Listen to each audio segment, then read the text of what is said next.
కోస్తాకు ఆనుకుని పశ్చిమ మధ్య బంగాళాఖాతంలో ఉపరితల ఆవర్తనం ఏర్పడింది. దీని నుంచి దక్షిణ ఒడిశా, ఛత్తీస్గఢ్, తెలంగాణ, మరాఠ్వాడ, గుజరాత్ మీదుగా అరేబియా సముద్రం వరకు ఉపరితల ద్రోణి విస్తరించింది. ఈ ప్రభావంతో ఏపీలోని కోస్తా, రాయలసీమల్లో పలు చోట్ల తేలికపాటి నుంచి ఒక మోస్తరు వర్షాలు కురిశాయి.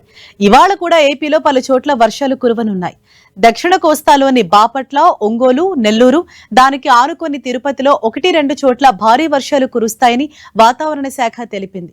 కోస్తాలో తీరం వెంబడి బలమైన గాలులు వీస్తున్నందున మత్స్యకారులు సముద్రంలో చేపల వేటకు వెళ్లరాదని హెచ్చరించింది.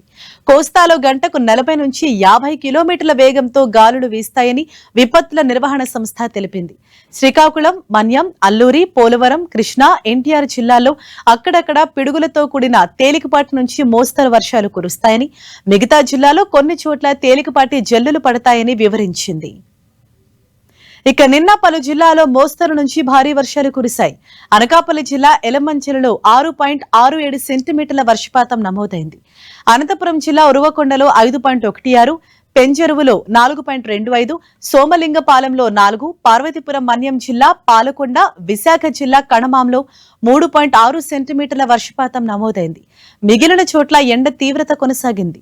జంగమహేశ్వరపురంలో 36.5 డిగ్రీల గరిష్ట ఉష్ణోగ్రత నమోదైంది.